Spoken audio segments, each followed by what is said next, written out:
You're listening to the AFTERBUZZ TV network, now the largest new media platform on the web, and your #1 source for after-show entertainment. Very good, Kane. Johnson.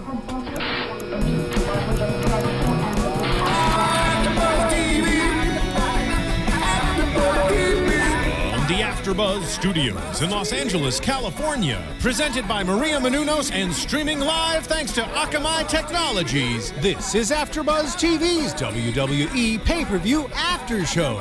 We'll break down tonight's episode and get you all the latest news and gossip. And now, another post-game wrap-up show for your favorite TV show. It's AFTERBUZZ TV's WWE Pay-Per-View After Show. Let the music go. This is actually one of my more favorite theme songs of a pay-per-view that we've had in a while. It's not super extreme, but it's fun. Yeah, it's fun, and we had a lot of fun watching Extreme Rules. Yeah. We're gonna have a lot of fun doing the AFTERBUZZ Extreme Rules for you right now. Welcome everybody. I am Christian Rosenberg. There's only a duo tonight because so many people run around doing so many things this weekend. Only two of us are free at 8 o'clock Pacific time for this after show. It's myself and your new predictions champion, the soapbox himself. Soapbox Mark. That's fine. Mark Donica. The Smark. Of course I would win the championship. I know everything there is to know. I am the smartest Mark there is. Well, no, you were the closest in the tiebreaker. No. Everyone did very well actually on this pay-per-view. Only one person got 5 out of 8. A bunch got 6 out of 8, including myself. And then about 4 or 5 of us got 7 out of 8. However, this morning, we figured out the tiebreaker, which would have been the Rusev match, the Rusev match, the length of it from bell to bell without going over. We went Price is Right style. And while LaQuasto was overall the closest without going over, he got 6 out of 8. Out of the 7 out of 8 crew with a minute 30-second prediction of the 2-minute 54-second match, that man, Mark Donica, won the tiebreaker, thus winning the predictions title. It's gonna look great.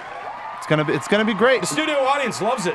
No, thank you. I did the best I could, really. Well, let's get into the actual pay-per-view itself, because like I said, overall, it was a very fun pay-per-view. Yeah, it was fun. It was, I mean, a lot of it was a little on the predictable side, but it was still, every match was solid. Do you think it qualified for the word extreme? No. Me either. No. We'll get to that. Yes. But the show kicks off from East Rutherford, New Jersey, and our pre-show panel, our kickoff panel, is the usual trio of Josh Matthews, Booker T, and Alex Riley, and this time they are joined by Sheamus, who is 100% clear that he does not want to be there. No, yeah, he was there and he took part in a lot of stuff, but it was a lot of like, yeah, I agree with what he had to say. But though by the end of the show, or by the middle, like they checked in with him right before the main event, and he seemed a little bit more kind of like up. So either he got a talking to or he got a drinking to. Well, it was a long night. That's all he had to do tonight. Yeah. Yeah, so. But yeah, you can tell he was not happy that he was not on the card. Should have been. The opening contest was bloody brilliant. Yeah, it was. And we're going to get into WeeLC.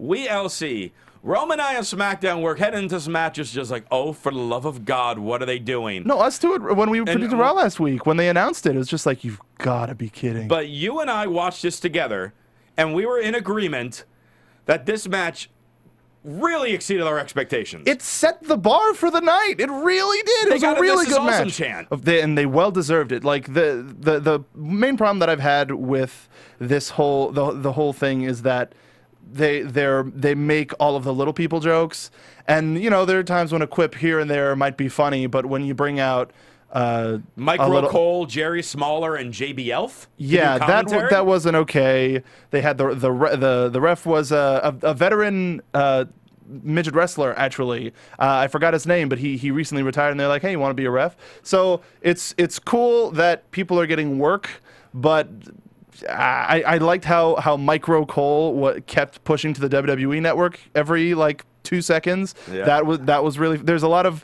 funny stuff that was parody, but the match itself didn't need the joke because it was just a good match. And kind of like what I was thinking in this, where I mean, in the end, Torito was really like the last one standing because the Matadors and 3MB, they all took a beating in this match.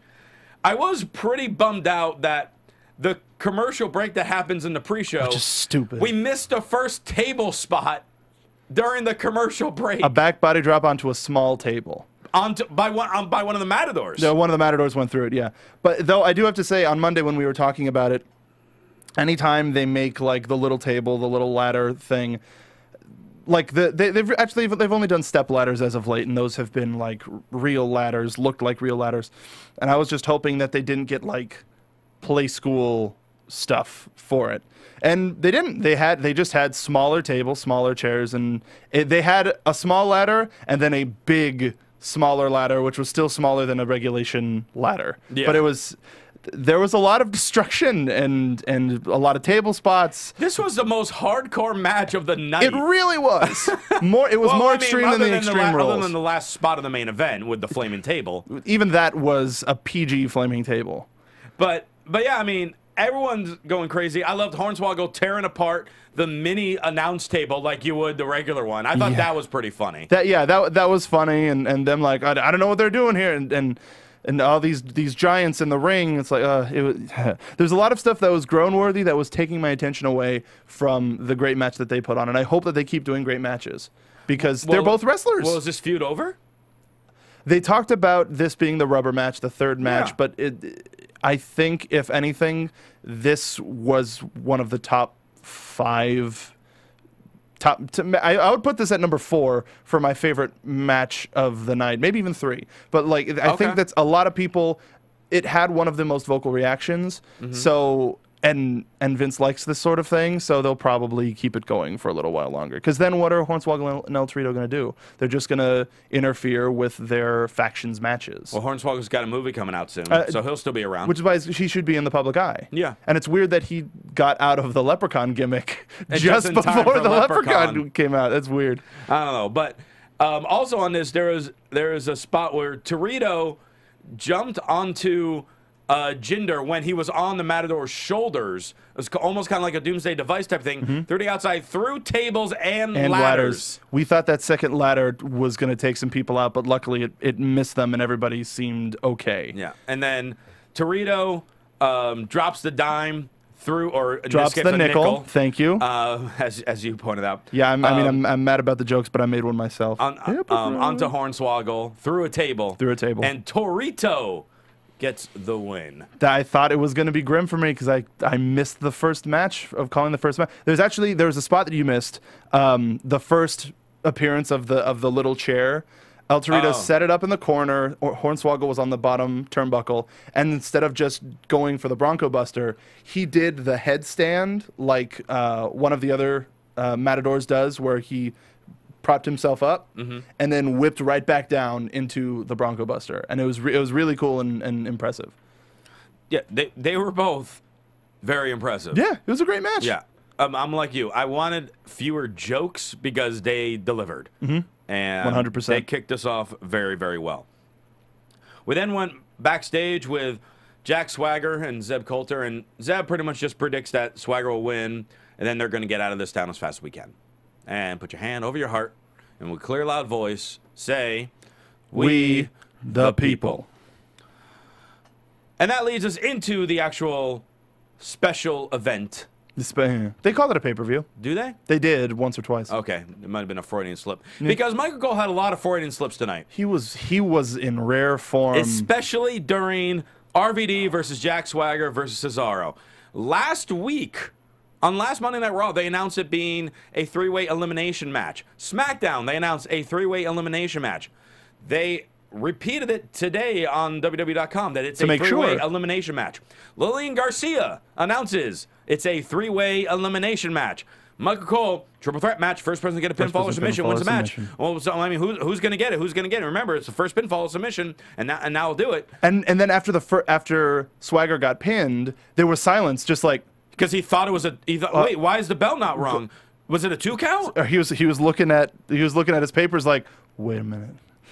See, that one of the things that I had is, call it. It's Extreme Rules. It's the one night where you go extreme. Thank you. Call it a 3-way dance, because the 3-way dance rules are an elimination. And if you have that little bit of a change of name, then you go, you automatically go, oh, what's different? It's not a triple threat match. What is it? It's different. Tell me the rules. As opposed to, oh, it's a triple threat special. It's a triple threat elimination match. Yeah. That's too many. That's too many words. It was very confusing. And we kind of jumped ahead a little bit because Paul Heyman was just Paul Heyman. I mean, the guy just talking about how, like, this is the one night a year that the WWE gets it right. And then reminded everyone that his client, Brock Lesnar, ended the Undertaker streak at WrestleMania. He went on a not necessarily a tirade, but he talked about he was talking about ECW. He never said ECW, but he was talking about Extreme, and we in the tribe of Extreme come together on one night to remember that my client, Brock Lesnar. It was great because I was like, yeah, Paul, and then even with the joke, I was like, yeah, Paul. It was perfect. It was so good. And then tonight, Cesaro was not the king of swing. He was the king of extreme. King of Extreme. Yeah. Your new king of Extreme. Your new king of extreme. This match, again, very, very fun match. Mm-hmm. All three guys did their thing. Swagger had a nice move. Like, he pulled RVD from the top rope, and it looked like he was just falling face first. It was like, oh, he was supposed to flip over. But no, but he held on to him and just locked in a Patriot lock right there. Yeah. Which looked really good. He's good at those setups. Like, ever since he started doing the tag team stuff, we haven't seen it as much, but back when he was in the World Heavyweight Championship run, he would do a lot of those setups. Mm-hmm. And it's nice to see them back. Yeah. Eventually, that was broken up by a springboard European uppercut by Cesaro. That's so pretty. And then RVD, after the, like, I call it the super duperplex. Oh, yeah? By Cesaro, when he does that. The apron suplex. When he's on the second rope and lifts someone from the apron all the way over, let alone a 270-ish pound Big Hoss. Jack Swagger. It's called Big Hoss for a reason. Yeah. He lifted him all the way up, and then 5-star frog splash right away. RVD eliminates Jack Swagger, thus leaving Cesaro and RVD to go toe-to-toe. Trash can comes into play. RVD hits a Van Daminator with the trash can. Mm-hmm. Then tries to set up for the 5-star again. But Cesaro gets out of the way, and RVD goes face first into the edge of the trash can, cutting the side of his face. Yeah. Which they barely showed on camera, and for good reason. And then Cesaro immediately picks him up for the neutralizer on the trash can, and Cesaro gets the win. Yeah, once we got to the RVD Cesaro part of the match, that's where I was. It turned into one of those old. I'm going to say it a lot. And I was telling you during the pay-per-view, I should not have watched the first One Night Stand before like the day of this pay-per-view, but it reminded me of one of those old ECW just really good wrestling matches where there was a lot of great back and forth and really good technical stuff. RVD got his corkscrew kick to the outside of the ring on Cesaro, and Cesaro. And on Monday we speculated because Cesaro did a double gut wrench to Swagger, and we thought, oh, he was probably too heavy, and he just dropped him and didn't do the third. And it seems like we were right because he hit a triple gut wrench on RVD tonight, and another beautiful German suplex with a perfect bridge. And Cesaro, he can swing with the best of them. He can go to bat in any style and just come out on top, and that's why everybody loves him. Yeah, perfect. Great. Backstage, Daniel Bryan's with a trainer looking at his bad shoulder and his bad neck that he's been hurt with over the last month. Stephanie comes in saying how she can't control Kane. I'm afraid for you. I'm afraid for Bree. And I'm afraid for your mother. Who's going to have to watch. Who's going to have to watch you get destroyed by the devil's favorite demon. But, Daniel, you don't have to compete. All you have to do is you can just surrender the WWE World Heavyweight Championship. Daniel Bryan says, get out of my face. And he's going to go in there and walk out World Heavyweight Champion. Yay. Yeah, everybody's happy. But Steph said, fine, you made your choice. You're not going to walk out of here World Heavyweight Champion. You're going to walk out of here. What was the word you used on Monday? Kane's bitch. Oh, got her back. Oh, snap. Wow. Apparently Kermit joined us today. Yay! And the champ, yay! Hey, Muppets do guest spots. I'm just saying. Wow. Never again. Always again. Always. Then, now, forever. That scared me more than a little kid we saw earlier. Later. Earlier Ohio, tonight for there, us. this is Kermit the Frog. Thank you, Roya, for enticing him some more. There's no business like snow business, huh? That's an old showbiz joke, you know. That's perfect. Because you got the gold, I guess you can control the soundboard now, can't you? That's right. All right. All right. We'll see what happens at Payback. Speaking of control. Speaking of control. Then who... I'm trying to do a segue. Speaking of control, leads you into the next contest. Rusev? Yeah. Rusev Crush? Yeah, because he was in control the whole time. Well, Lana controls Rusev. Yes. And Lana controlled our eyes. There you go. So can we rewind time for 2 minutes so we can get that segue again? I don't even remember what the setup was. Rusev versus Xavier Woods and R-Truth. The clock started once the bell officially sounded. But before the bell started, the best thing, the thing that we were predicting would happen once Rusev came into the WWE. Yes. He's now Russian. Well, he's not. He's still the Bulgarian brute, but he now resides in Russia. He now resides in Russia, and Lana announced that this match is dedicated to their hero, their idol, the bravest man in the world, Putin. Vladimir Putin. Putin. And then he got a photo of Putin on the Tron. And Putin is also in Rusev's video. Yes. It's so good. So good. That's exactly what they need to do. Why isn't Hacksaw in his prime right now? Because that would be the best feud ever. Or if Swagger was a good guy. Yeah. That would have been, that's a way to turn him face. Yeah, it is actually. That's a real American versus Putin. And the crowd, the first time ever, the crowd would be behind Swagger. Right? They might be just setting up Maybe to give him that. That's not a bad idea. Because we were thinking like, who's really American, and we didn't think of Swagger. Like that's where we are with him. That's where we're at with Swagger. Yeah. Wait, who represents America? The real American? No, that's not him. Anyway, Rusev Woods charges the ring, where then Rusev just kicks him in the face, and Rusev's just beating the crap out of both of them on the outside. Hits a belly-to-belly on Woods. Trainers are checking on Woods at that point, when now he's just in the ring with R-Truth for a couple minutes. R-Truth gets a couple moves in, but it was pretty much just like any squash match we've seen on Raw or SmackDown the last few weeks. And then eventually, Lana called for Rusev to crush. And he crushed both. He crushed them both. Big slam, accolade on R-Truth. Submission win in 2 minutes and 54 seconds, bell to bell. Mm-hmm. I predicted 4 minutes 15. I thought it was going to get a little more time than that. Once Woods didn't get up, I was like, oh, okay, yeah, that's it. That's it. Yeah. Really. I thought it was gonna. I figured I wouldn't get it.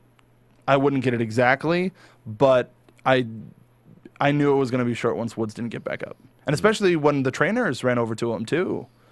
And because that came kind of suddenly where the camera was staying away from him, so it made me think that like, all right, he got legitimately hurt.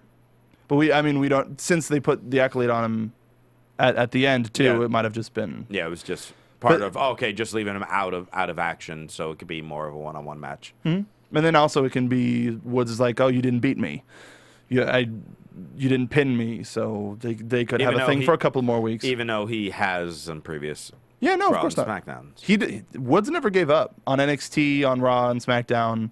Like this was the moment to really stick it to him, and he couldn't. So there could be more there if they wanted there to be, but it was interesting to see a couple of new pieces of offense from Rusev, like the I can't brain his spinning heel kick. Yeah, that was like to see a big guy do something like that. That's a 300+ pounder. Doing a spinning heel kick. I did it perfectly. Yes. It was beautiful. Yes. It was a fun match. The guy's a monster. I love him. And especially with the new Russian thing. It's just like, yes, Rusev. But now they need to feud him with the right guy. Mm-hmm. Swagger makes perfect to put him over to help him continue elevating. That actually makes perfect sense. But they had to turn him. Because I was originally thinking, all right, the perfect big guy to pair him with right now would be Sheamus. But if they're doing the whole Russian thing and he's going to be anti-American, well, Sheamus ain't exactly American. So they could do the whole American national thing or what, like I may not be from America, but you know, I'm a citizen nonetheless. I'm like you. I'm just like you. Will they bring Del Rio back saying I was made in America, even though I was born in Mexico? I wouldn't like that. I wouldn't like Rusev and Del Rio. No. I was just actually saying that kind of as a joke because that did not work well at all.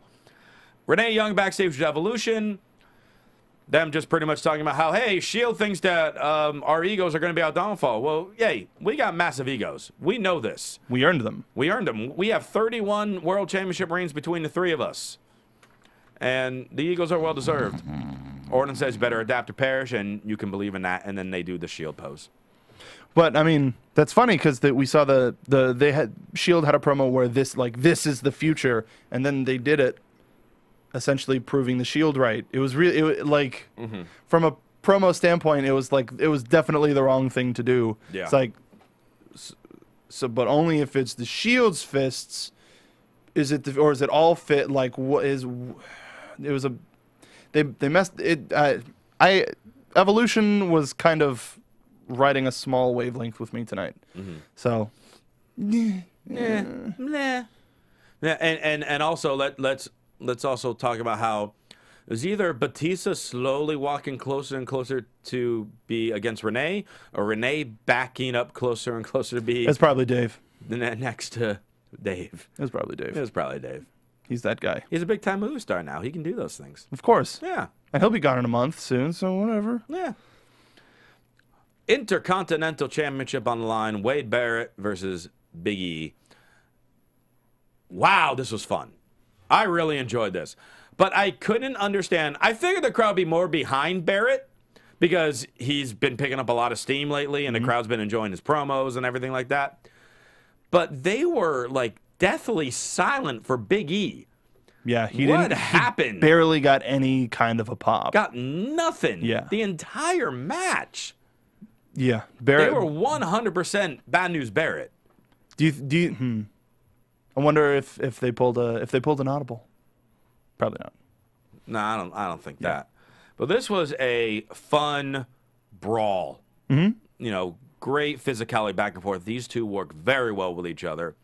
We saw all their signature moves. We saw Winds of Change. We saw Wasteland. We saw Big E splash. We saw Big E do the suicide dive, so kind of like a spear. Yeah, it was like a spear. While Barrett is standing on the apron, so they both fly out. I Just hope beautiful. this starts a feud. Like now it will be Big E and Bad News Barrett. Well, that's why this is where I lost the title, because that's why I predicted Big E to retain, because we had all this momentum for Barrett. So to me, it only made sense that all of a sudden he's going to get cut off by Big E to prove that he is a worthy champion, and then the feud could continue with Barrett continuing to chase and eventually getting it. But that wasn't what happened. Well, I'm afraid I've got some bad news. You got some bad news. You got the gold. Barrett lines up for the... That was a weird look. I want a meme of that one. Someone freeze that right there. 2 more seconds. Thank you. Barrett lines up for the bull hammer. Big E ducks, but then off the rope, a flying bull hammer by Barrett. It almost didn't even look like a bull hammer. No, but when he kind of followed through, that's when... Then everyone's just like, oh, wait. That's it. That was it. And Barrett gets the clean win. Again, completely clean. No tomfoolery, nothing. And Wade Barrett, Bad News Barrett. Bad News Barrett. Your new Intercontinental Champion. For those of you who wanted Big E Langston to win, I'm afraid I've got some bad news. He didn't. No. Yeah. No, he didn't win. That's about it. I wouldn't make fun of your terrible British accent, but it's actually better than mine. So, Wait, that was supposed to be British? yeah. That was supposed to be Wade Barrett's British. British it can be multiple types of British. Wow, that was even worse than the Thank last you. one. Are you good? You Okay. good? Can we move on? I'm the best. Can we move on? Where are we moving? To the 6-man tag? We're seated. Where are we going? Oh, God. I'm low on gas and you need a jacket. Why am I stuck with you? I don't know why. The Shield versus Evolution. First off, Batista got some new ink. I didn't even notice it. You had to point it out to me, and I point still out don't that- see it. That now his entire rib cage, like the entire side of him, you know, that tattoo that a lot of strippers get. Oh, that makes that's. Yeah, he has that now. What is it? What is it? Is it I don't know art what it was, or is it? I don't know. I didn't get a close up on it as far as what the design is of it, but he's got more ink on him now. Whatever. Yeah, I don't know. Yes. This match is a brawl. It's from the beginning, and Shield in control. This is what I found interesting. The match that the Shield had a few months ago against the Wyatts was just phenomenal, and because both teams just went all out doing so many different things. This match, I'm not saying it was as good as that one, because it wasn't as good as that one, but this match was excellent. But Evolution, they really didn't do much. No, that's what I was saying too. Is they didn't do anything that was specifically Evolution. They were generic heel tag team. Yeah, but it still made it work really, really well. It was kind of by the books though, because it was Rollins in there, and he got a lot of his trademark offense, and then he got cut off, and then methodically keeping him in their corner, beat him down for a good 5 to 7 minutes. He makes the hot tag to Ambrose. Ambrose is hot, goes nuts. Then they cut him off, beat him down for 5 to 7 minutes, including during the mix of that, Reigns went for a spear on Triple H on the outside, and Triple H sidestepped him, and he knocked over the steps. And Reigns was knocked out for a little bit. Yeah. But then the hot tag to Reigns, and that is when all hell broke loose. Reigns cleans house. Rollins, there's a point where Batista need him in the gut. Goes for the Batista bomb. Rollins springboards off the apron, off the top rope, does his flying knee, clearly jumps over Reigns. Totally clears him. Beautifully clears him. Didn't think it was possible. We were both taken aback by that. Yeah. He is just a master of his own body. Yeah. And then the flying knee, a Superman punch. They hit the triple powerbomb. Batista, we think that's it. But Triple H pulls Reigns off of him. More chaos ensues. Triple H hits a pedigree on Reigns. So now Reigns and Batista are both down in the ring. And then Ambrose, Rollins, Orton, and Triple H, they just go all around the freaking arena. Well, there were a couple of false finishes too for Reigns, where they got the pedigree, and then that was interrupted by Rollins, and then there was the RKO, and then that was interrupted by Ambrose, Yeah. and then that's when all of the crowd. Yeah, it was just it was so much. There was really a lot that happened, and Ambrose running across the 2 announce tables to take out and Randy Orton. That was really a lot of the angles tonight were somewhat telling, but were perfect. But because you didn't see the full setup of it, because it was supposed to be an unexpected move. Mm-hmm. And they did a great job with that. Very much so. And then, it eventually led to them high up by some balcony seats. All of a sudden, Rollins is completely out of sight. And Triple H and Orton are beating up Ambrose. And then all of a sudden, they look up, and Rollins flies from the balcony on top of all 3 of them. Pretty crossbody. Yeah. They're all laid out. That just leaves Reigns and Batista in the ring. They go at it back and forth for a minute, but eventually Superman punch and the spear, and Roman Reigns pins Batista, and the Shield victorious. And they go right back, Reigns gallops up to where the other 2 are, and just cool, we won. Now let's bust out of here. Yeah. It was a very fun match. It was a very fun match. And they found a way to be extreme without there being a stipulation, but now that they've explored that space, they can, at Payback, probably Payback, they can have the return match and add a stip to it. Yeah, dude, that's when Hell in a Cell's got to be. That would be crazy. Oh, dude. That's got to be it. That would be fun. Yeah, because then they can't escape. Yeah. Then they can't run out around. Everyone's going to be nearby. Or we could have a kennel match. A Kennel from Hell match. We could have a Dog Kennel from Hell match. Because they're the Hounds of Justice. We could have a Coal Miner's Glove match, too. Ooh, that'd be good. Yeah. Punjabi prison match? Why not? Yeah. What type of match do you guys want to see? Well, you know what? Let us know on iTunes. And rate and subscribing. You like that segue. Give us that 5-star rating, and make sure you check out all the great AfterBuzz shows, such as Raw, SmackDown, Main Event, NXT, Total Divas, Am I missing one? Yeah. What am I missing? Legends House. Legends House is soon. coming soon. We just got to pinpoint a date. Yeah, and then we're gonna start. Yeah, we're gonna start maybe in a week or two. We're gonna get it. We're gonna get it, and all the episodes are gonna come out. Don't you worry. And you can see the full schedule of all the shows at AfterBuzzTV.com, and you can even see what time the Chasing Maria AfterBuzz is, because you can also check out the Chasing Maria Menounos show on Oxygen Network Tuesdays at 10 o'clock. It is hilarious, and I was in an episode recently, so I mean that one I thought was the best one of the season. Yeah, watch him. I mean, I thought that one was a really Has good the episode. SummerSlam one aired yet? I don't believe so. Okay, yeah, that one's coming up. That one's coming up pretty soon. The behind the scenes of This next one. This next one. Okay. There you go. Yeah, you get to see behind the scenes of her match from last year's SummerSlam. Yeah, you might That's even terrific. Yeah, Kermit agrees. And you might even see our old buddy Ryan Klum, because I know he was helping Maria train for that match. So make sure you check that out. Steel Cage, John Cena, Bray Wyatt. You know, this match actually went a little slower than I thought it would. It got a little bit slow and a little boring in some places. It was, and we knew the crowd was more behind Bray than Cena. Ultimately. We knew that was going to happen. I was honestly surprised at still how one-sided it was. I know there have been plenty of Cena matches where it's been one-sided, but I thought a little more for Cena than what I got. We're going to kind of go through this a little quickly because we only got about 10 to 15 minutes left. So Wyatt, his crab walk head into the door. That was fun. Yeah.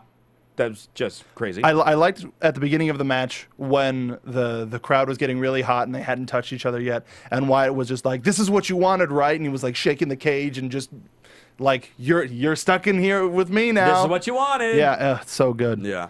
And I like the story of Cena had a few opportunities to escape, but then Harper or Rowan was there right by where he was trying to escape, and it scared him. And he, you know, the old days, you saw a guy there, Cena would look at him and just jump off. Yeah, and because then your feet are going to touch the ground. And then your feet touch the ground and you win the match, you can run away. Not so much. No, he's scared. He was scared of them. He was a little nervous. And we got a great shot of Luke Harper in the beginning when Wyatt was giving him instructions. It was just close up and he was just... He's so good with his eyes. It's nuts. Yeah. Harper joined Cena on top of the cage, I believe it was. Yeah, and then Cena brought him in the cage. Stupid idea. Yeah, that's not smart. Yeah. STF is applied, and Bray is trying to get himself out with Rowan trying to pull him. Pull him through the door. You know, the fun tug-of-war moment. Cena ends up choking on the ropes, and that's what ends up breaking the hold.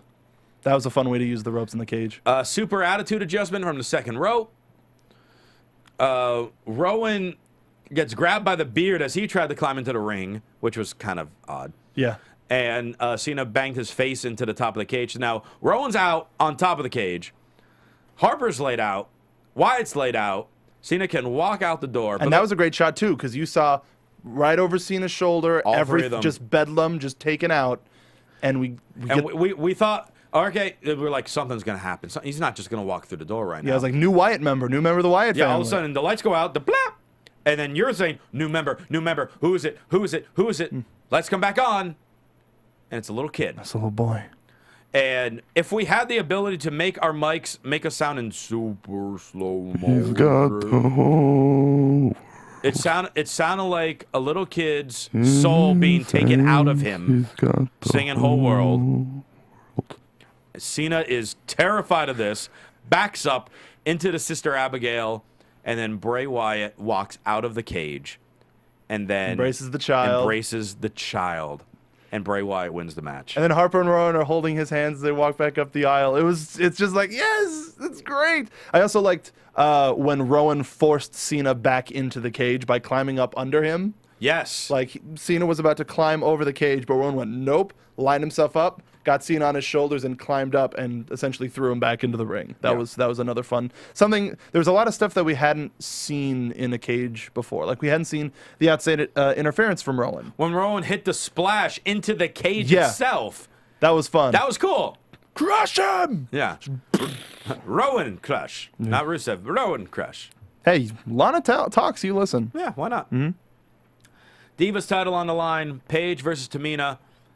I did not recognize this referee, but I don't know when we're going to see him again. Oh no, he's been around for a little while. Has he? Yeah, no, he's been on the main show a couple of months, and but we've seen him on NXT a lot. Okay. So he's He's gonna relatively new. He's not. I wouldn't say he's amateur. And he's gonna go back down. Yeah, he's probably not going to be up top for a while. He made a 3 count. He did when he was not supposed to, and then said it was a 2 count.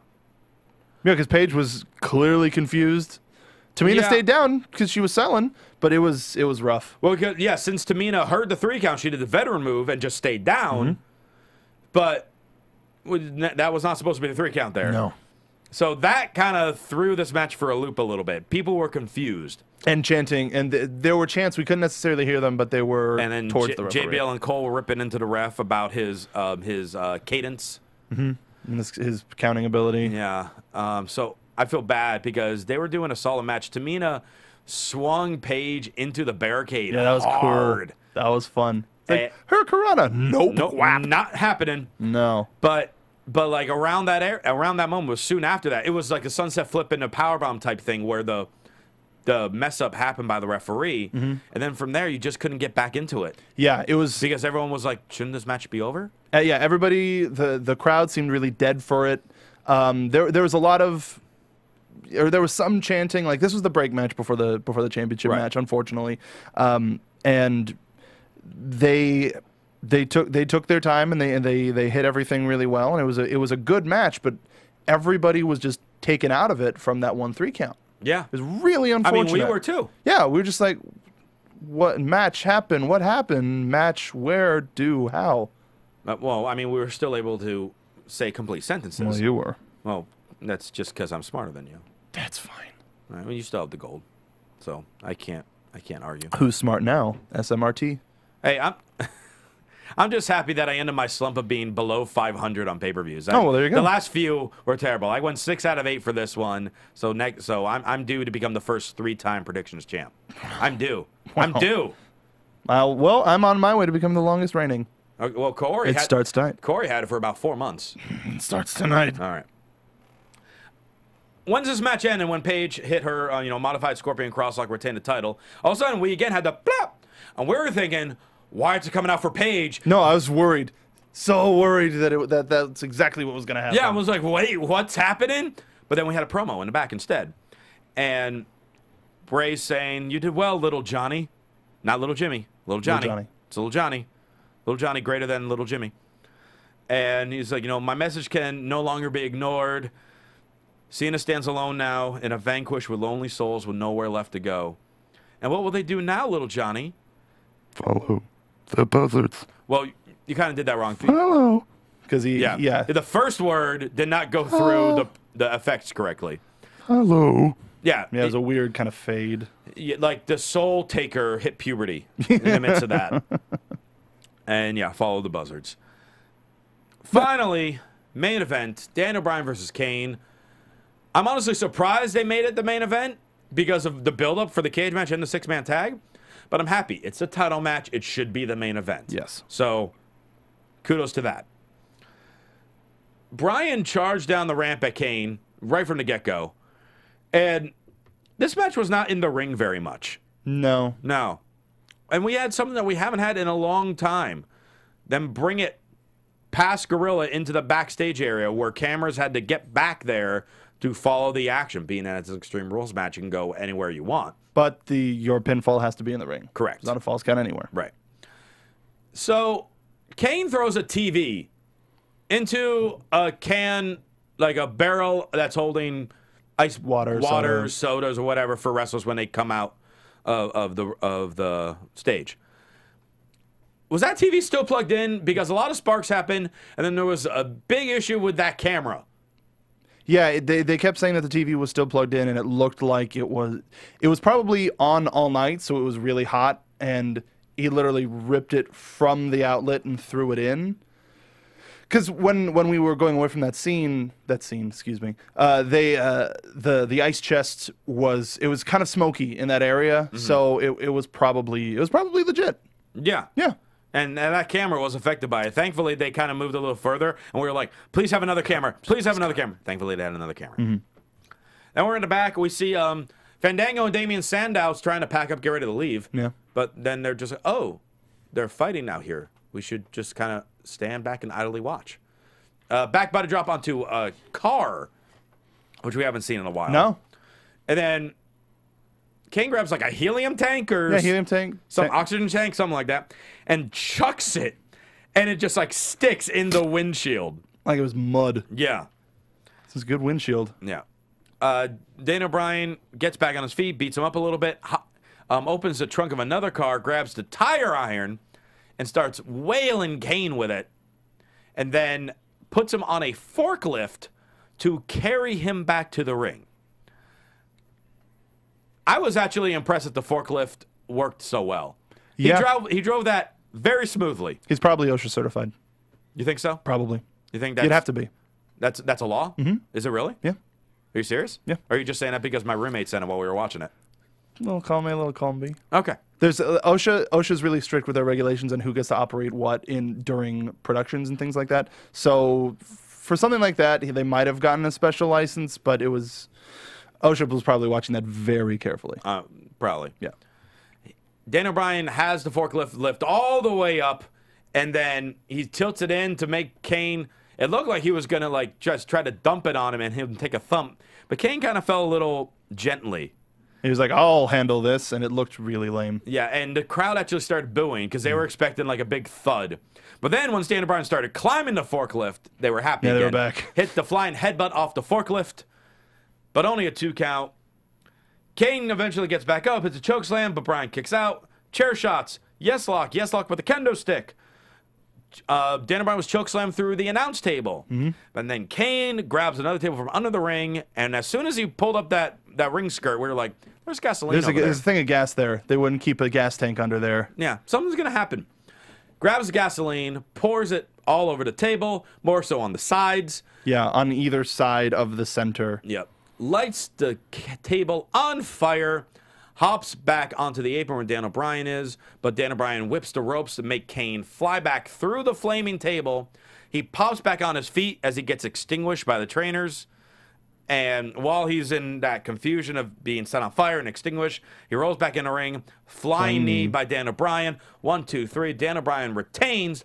And as he starts heading back up the ramp, Kane sits back up, gets back to his feet, and sets his pyro. And the pay-per-view special event, ends with Kane's music playing, even though he lost. Bryan just like, standing there shocked that Kane's still standing. Well, to be fair, for an Extreme Rules match, before they got to the flaming table, the extent of the Extreme was kendo sticks and chairs, which are relatively tame. And again, I shouldn't have watched One Night Stand before Extreme Rules because it's 2 completely different types of event. But it was weird. To call something extreme and to have only half of the matches have a gimmick, it's been declining. They should change the name and let the Extreme Rules thing go. But now you're thinking, yeah, there was only like a third of the matches had some type of stipulation. A more hardcore gimmick, I should say. But now this means that this feud is continuing. This is going through Payback. We got Payback. And AJ0314 in the chat roll just said, and I think it's a great idea. It makes perfect sense to me. Payback Inferno match. Yeah, that would make sense. They set that up perfectly. Yeah. Well, I thought they were also setting up for like a stretcher match because of Daniel Bryan getting taken out on a stretcher and then Kane picked up. But the Extreme Rules that handled their idea a little bit more and to show how destructive Kane could be. Yeah. So we're going to see tomorrow night on Raw how this is going to continue into Payback because that's continuing. Evolution and Shield more likely will continue.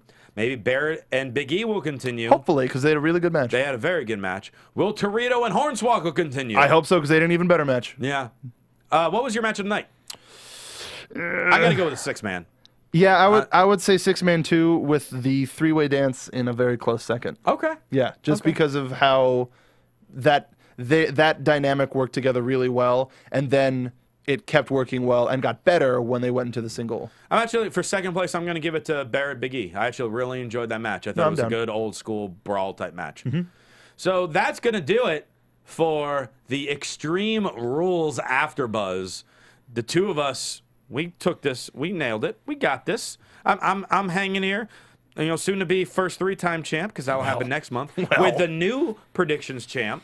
Happy that he got one of those belts away from Hobo. Oh, it won't be the first, I'll tell you that much. Well, in the meantime, Mr. Soapbox Mark Donica, Smark, how can people reach out to you? Well, you can find me on Twitter and congratulate me and make fun of the hobo. You can find me on Twitter at twitter.com/soapboxmark. And if you want me to get the next belt, if you want to watch me get the Pixel Pro Wrestling Championship belt, then go to youtube.com/soapboxcartv, and I'm going to win it back from the hobo. It has to be the hobo. Is it happening? I have got to win it back from the hobo. When am I going to get a shot? We'll talk. Okay. I'll let you know once I win it back. Okay, I need to talk to your Jack Tunney. Yes, sir. All right. And you can follow me on Twitter at CRosieVOC. And of course, you can check Mark out on NXT AfterBuzz. Or right now. Or just right now, because he's a dashing human being. And you can check me out on Friday Night SmackDown AfterBuzz. Thanks so much for tuning in to Extreme Rules AfterBuzz. For Mark Donica, I'm Christian Rosenberg. We will see you later. From executive producers Maria Menounos, Kevin Undergaro, Phil Svitek, and the entire AfterBuzz TV staff, we would like to thank you for listening to the AfterBuzz TV network. To watch or listen to other after shows and post comments or questions, be sure to visit AfterBuzzTV.com. I'm Sir Richard Wentworth, and this has been a presentation of AfterBuzz TV. Buzz you later! The views expressed herein are those of the hosts only and do not necessarily reflect the views of AfterBuzz TV or its owners or principals.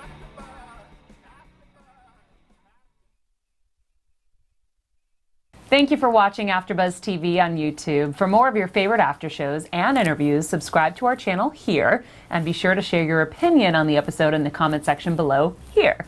We'd love to see what you guys are buzzing about. Thanks again. Buzz you later.